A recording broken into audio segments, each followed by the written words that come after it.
শুরুটা করেছিলাম ঠিক এখান থেকেই। এইটুকু বয়সে যতটুকু সফলতা অর্জন করেছি, লাখ লাখ টাকা ইনকাম করছি, এই ইনকামের রাস্তাটা এতটা সহজ ছিল না। অনেক কঠিন ছিল আমার জন্য।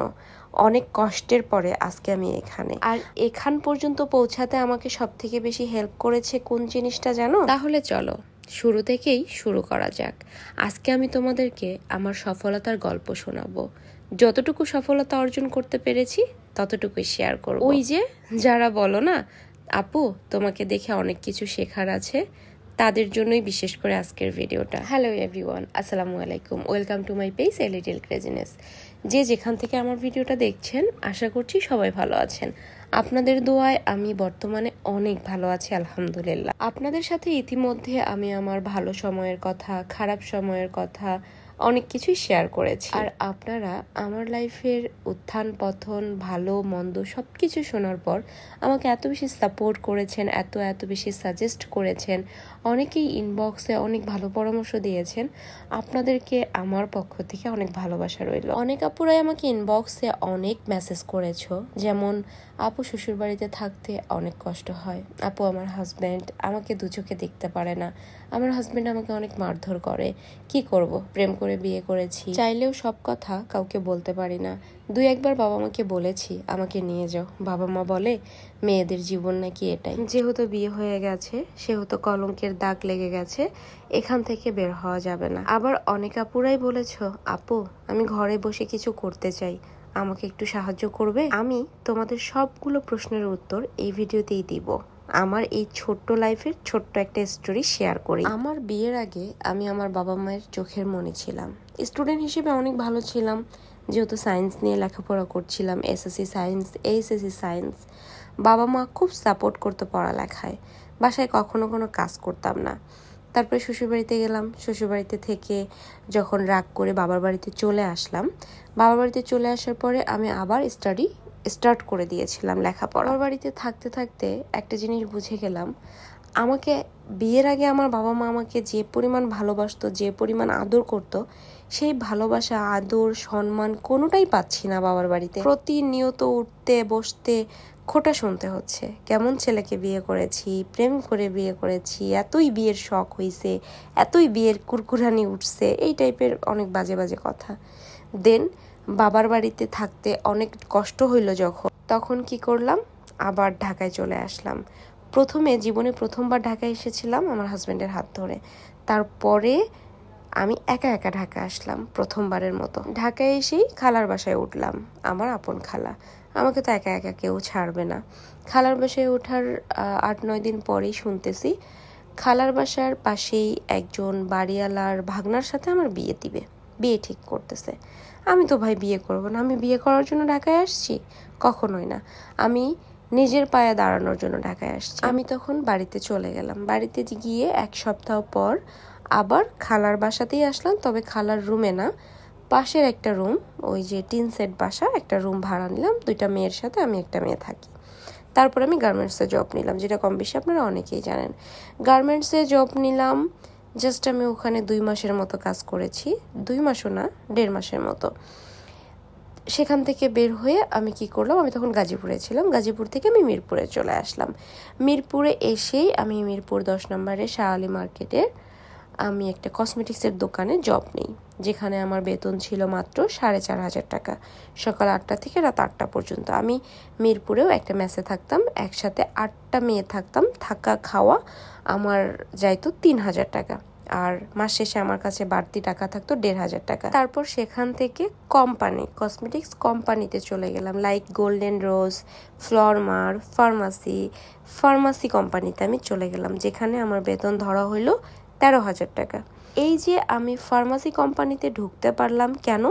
কারণ আমার কথা বলার স্কেল, আমার সেল করার স্কেল ছিল অন্যরকম, এক্সপিরিয়েন্স ছিল আমার ভালো, যার কারণে আমি ফার্স্ট ইন্টারভিউতেই আমি জবটা পেয়ে যাই। আমি কিন্তু এটা 2016-17 সালের কথা বলছি। এই তো আমি জব করতাম, সপ্তাহে যে একদিন আমাদের ছুটি থাকতো, অফ ডে থাকতো, সেই দিন করে আমি ইভেন্টের কাজ করতাম। বিশেষ করে স্কুল অ্যাক্টিভিশন, যেমন হিমালয়া ফেস ওয়াশের কাজ আমি অনেক করেছি। এই স্কিন কেয়ার বা বিউটি প্রোডাক্টের উপরে আমি কাজ করেছি, মানে জব করেছি একটানা 5.5 বছর। অ্যান্ড পেইড প্রমোশনের কাজ করেছি অনলাইনে, এখন পর্যন্ত করছি 4 বছর যাবত। এক কথায় আমার এই লাইনে বা এই স্কিন কেয়ার প্রোডাক্টের উপরে কাজ করার এক্সপিরিয়েন্স 9 বছরের। তাই যখনই কোনো সুপার শপ বা কোনো আউটলেটে যাই, এখানে যখন কোনো মেয়েকে দেখি যে আমি যেভাবে প্রোডাক্ট সেল করতাম ঠিক এভাবেই কেউ সেল করছে, আমি তার কাছ থেকে কিছু না কিছু পারচেস করি, কথা বলি, আমার যতটুকু এক্সপিরিয়েন্স আছে ততটুকু শেয়ার করি, কিভাবে কথা বললে সেলটা ভালো হয়, মানে আমার অতীত মনে পড়ে যায়। আজকের আমার এই যে ছোট্ট একটা স্টোরি শেয়ার করলাম, এই স্টোরির মধ্যে আমি তোমাদেরকে একটা কথাই বলবো আপুরা, যারা শ্বশুরবাড়িতে অনেক বেশি কষ্ট করছো বা যারা হাজবেন্ডের কাছে সুখ শান্তি কোনোটাই পাচ্ছ না, তাদেরকে একটা কথাই বলবো, আপু ধৈর্য ধরো। ধৈর্য ছাড়া বিকল্প কোনো রাস্তা নেই। অধৈর্য হয়ে আমার মতো হুটহাট কোনো ডিসিশন নিও না। যে মেয়ের কপালে সুখ নাই তার কপালে কখনোই সুখ হয় না। তোমরা হয়তো ভাবছো স্বামীর সংসারে সুখ পাচ্ছি না, শান্তি পাচ্ছি না, এখান থেকে বের হয়ে গেলেই বুঝি সুখ পাবো বা শান্তি পাবো, একা থাকলে হয়তো ভালো থাকবো। টোটালি ভুল ধারণা আপু। আমার জীবনটা দেখে বুঝো, আমি 9 বছর একাই ছিলাম, আবার সংসার করছি, 9 বছর আগেও সংসার করেছি। একাকিত্ব লাইফ কেমন আর সংসার লাইফ কেমন, দুটোর এক্সপিরিয়েন্সই আমার আছে। একাকিত্ব লাইফ সব থেকে বেশি ভয়ঙ্কর। আপুরা দেখো না চারদিকে কত ঘটনা ঘটছে, মেয়েরা যে কত অসহায় এই নিষ্ঠুর দুনিয়ায়।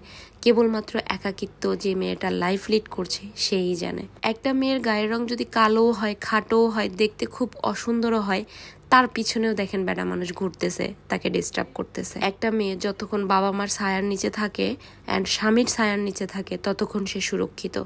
এর বাহিরে যখন একটা মেয়ে একা থাকে বাহিরের জগতে, বাহিরের জগৎ যে কতটা খারাপ, কতটা ভয়ানক, যে মেয়ে একা একা জীবন পার করে নাই সে কখনোই বুঝবে না। যখন আমি আমার স্বামীর বাসা থেকে বের হয়ে চলে এসেছিলাম বা একতরফা ডিভোর্স দিয়েছিলাম, তখন তো আমি বুঝি নাই, আমাকে গাইড করার মতো কেউ ছিল না। আমি ছোট ছিলাম, আমার মাথায় যেটা আসছে রাগের মাথায় আমি সেটাই করেছি। কিন্তু একা থাকতে থাকতে বহুরূপী মানুষের রূপ দেখতে দেখতে, মুখোশধারী মানুষের, আমি এতটুকু মানুষ চিনতে শিখেছি, এতটুকু বুঝতে শিখেছি, পৃথিবীতে কেউ কারোর নয়, বিয়ের স্বামীর মতো আপন কেউ হয় না। আর যে মেয়ের ভাগ্য খারাপ, বিয়ের স্বামীও আপন হয় না, তার ভাগ্যটা আসলেই খারাপ। যতই ঘষা মাজা করুক তার ভাগ্য ভালো করার জন্য কখনোই সম্ভব না আপু, বিশ্বাস করেন। এই জন্য বলবো যত কষ্টই হোক মানিয়ে নেওয়ার চেষ্টা করেন, মেনে নেওয়ার চেষ্টা করেন। সুখ এমনিতেও নাই, অমনিতেও নাই। বেকার হাজবেন্ডের কাছ থেকে বের হয়ে একা একা যদি আপনি ফেরেস্তার মতো হয়েও থাকেন, তারপরেও আপনার চরিত্রে কলঙ্কের দাগ লাগবে, আপনি মেয়েটা ভালো না, এই জন্য সংসার করতে পারেন নাই। যতই আপনার দোষ না থাক তারপরেও আপনার দোষ বের হবে, এটাই জগতের নিয়ম। আমি আজকে এতদূর পর্যন্ত এসেছি শুধুমাত্র আমার ধৈর্যের জন্য। আমাকে এতদূর পর্যন্ত নিয়ে এসেছে আমার ধৈর্য। আমি যদি ধৈর্য ধরতে না পারতাম তাহলে আমি কখনোই যতটুকু সাকসেস হয়েছি এতটুকু সাকসেস হতে পারতাম না। আজকে যা খরচা করছি, যা কিনতেছি, যত কিছু কিনতেছি সম্পূর্ণ নিজের টাকায়, নিজের টাকায়, না বাপের টাকায় না হাজবেন্ডের টাকায়, কারো টাকায় না, সম্পূর্ণ নিজের টাকায়। নিজে চেষ্টা করেছি, করতেছি, বিধায় পারতেছি। আপনারা ভাবেন ভিডিও করি, ইনকাম করি, কত সহজ না রে বোন, এত সহজ না। আপনারা যারা ঘরে বসে থেকে ইনকাম করতে চান তাদেরকে বলবো, আপনার হাতে থাকা স্মার্টফোনটি দিয়ে আমার যেমন ভিডিও দেখছেন, ভিডিও দেখে শুধু সময় অপচয় করেন না, একটা হচ্ছে ফেসবুক আইডি খুলে ফেলেন, ফেসবুক পেজ খুলে ফেলেন, টুকটাক ভিডিও শেয়ার করেন। আপনাদের পেজের ভিডিও দিতে হবে এমন না, আপনি রান্নাবান্না করছেন শুধু রান্নাবান্নার ভিডিও নিয়ে আপলোড করে দেন। 1 মাস 2 মাস 3 মাসেই আপনি মনিটাইজেশন পাবেন, ডলার ইনকাম করবেন, এই চিন্তা করবেন না ভুলেও। আপনি আপনার মতো করে প্রতিদিন 2-3টা করে ভিডিও আপলোড করেন, ইনশাল্লাহ আপনি সাকসেস হবেন। নিজের টাকা বাপের বড়, কথাটা আসলেই বাস্তব। আমার সংসারের জন্য আজকে কিছু জিনিস কেনাকাটা করতে গিয়েছিলাম, অনেক কিছু কিনেওছি। নেক্সট ব্লগে সেগুলো আপলোড করব। আজকের মতো এখানেই শেষ করছি গাইজ, সবাই ভালো থাকবেন, আল্লাহ হাফেজ।